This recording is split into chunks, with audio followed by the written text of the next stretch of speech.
What's shaking, AC? Happy freaking birthday.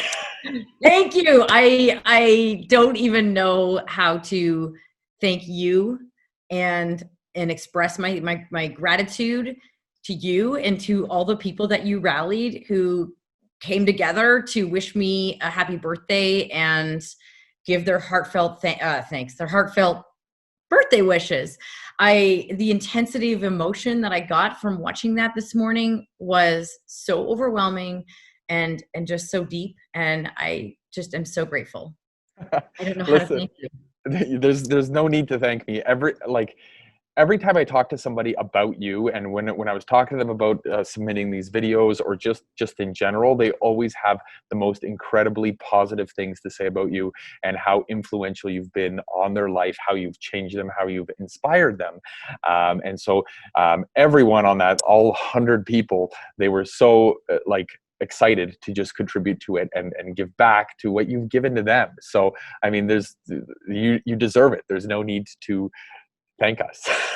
Well, I mean, yeah, anyway, I'm super humbled by it. And I now I have a really good tool for any time I'm feeling a little down. And, I just wanted to touch on the fact that it's really good. It's a good exercise for people to hear what other people think of them, the positive things that they see. And so one thing that I recommend people do that my career coach I had a number of years ago had me do when I was trying to figure out what my next moves were going to be, which led me to being a franchise growth catalyst, is she had me go to 5 to 10 people in my network and ask them what they saw as the traits that had gotten me any of the successes I'd gotten in my life. Like, what are my top traits and skills that you see? And then take that but start with the 5. I would always recommend you start with like the 5 people that you're most comfortable with, and then branch out a little bit and go to people that might be a little bit less in your comfort zone to ask. And what I found is I got the most value from the people that I was less comfortable asking. And even like a good friend of mine at the time, I thought, oh, she's going to be a good person to ask because she knows me really well. And she kind of fumbled through it. And it was, so don't be surprised if it's a little awkward with some people. And don't be afraid to ask people and just help them understand that you're doing it to work on, professional development. Yeah, that's a really good idea. I had read a book a number of years ago called Ahead of the Curve, and it's a New York Times journalist who was switching from the investment banking industry to the hedge fund industry, which was just, sorry, I'm stumbling over my words here, which was just What's wrong with you? which was just getting rolling. And he went and did his MBA at Harvard, and that was one of the tasks in their course curriculum, to reach out to people and get that sort of feedback. Well, that's good. There's some credibility there, I think. Yeah. That makes sense. And so, I think knowing what people picking up and getting those themes of what people see in you, it gives you that confidence that like, okay, keep, working on that and using that's your superpowers, keep working on that and using that. And it gives you that confidence to put yourself out there a little bit more. People always say you're good at putting yourself out there and stuff. And I guess maybe that's a little bit of just a natural thing for me, but it's important to, just to know what those things are and then like leverage it. Yeah, that's actually something you do really well, is put yourself out there, like with that wacky, wavy, inflatable arm dude that post a little while ago. Because, sometimes you'll put yourself out on social media, a video, a post, a photo, whatever. And especially if you're just like all over social media and you're like, oh man, I don't have enough likes, I don't have enough views, I don't have enough engagement. But then you realize that maybe you have like a larger impact than that. You don't need somebody being there like heart, just liking you over and over and over, because they watch your video and they take it with them, and yeah. I think you do a fantastic job at that. Thank you. I will say, I, like anyone, sometimes feel like I start to get discouraged because I'm like, oh, I would have thought this would have got more attention or whatever. But I actually made a video about this about, I think like a year ago or something, where I talked about don't get discouraged about it, because what I've found is when I go to networking events, franchise conferences and things like that, people will come up to me and say, oh yeah, I've been following you, I love your videos. And I'm like, I've never seen a like from that person. You know, like I know you kind of know who's following you. And to realize that other people are following you that you didn't know about, like there's always people seeing your stuff. So it is such a valuable tool. Do not use the likes as a measurement. You got to trust that you're having an impact. Yeah, you know, one thing that you have taught me about posting on social media is that there's a priority order of what's in your post. Then can I disclose this? Like, is this Oh a yeah, top secret? secret. Okay. But I'll let you know. I can't get mad at you today. Okay. You gave me that nice video.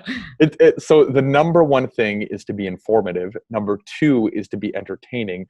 And number three is to be salesy or a pitch or some sort of, yeah. Promotional. I use the word promotional. Promotional, yeah. So whenever I do something like that, I'm always thinking informative and entertaining. I don't even think promotional.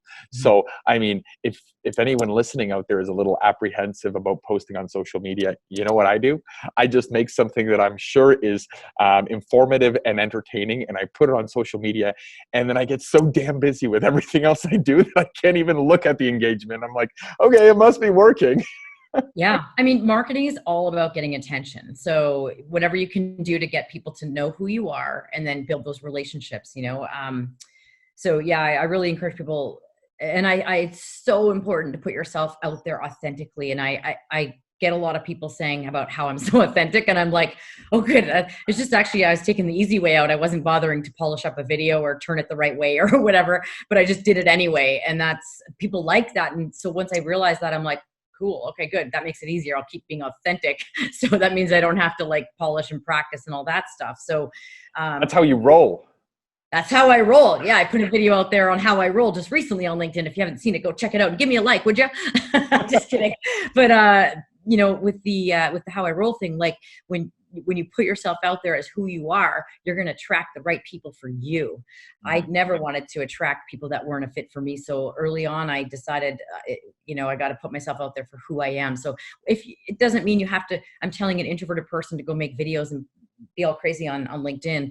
It's figure out the voice that you want to have. Everybody's got a voice, and different ways are fine. Whether it's you want to write articles or you want to create graphics or you podcast or whatever it is, you know, but it's all about marketing, getting your voice out there. And you know what? It helps, right? You know, just doing that first step. The first one's the hardest. The second one's a little less hard. All the good stuff happens on the other side of that cusp of fear. And I think I've seen that with some people that work with you, some people that are introverted, and they're like, oh, I don't know if I could do this. And then they put one out there and they're like, that's it. Like I just pressed upload. Okay. I guess I can do another one. And they're texting me, I did a video. I'm like, awesome. And I'm like, I'm so excited when I see that. And then sometimes they do more, and it's most of them. Yeah. You're right. Once you get over that first hurdle of like, you know, I'm uncomfortable with this. Like I've seen some amazing stuff come from people getting over that hurdle. So keep it up, bro. Yeah. You know, one of the core values we have at Control V is perfection is not enough.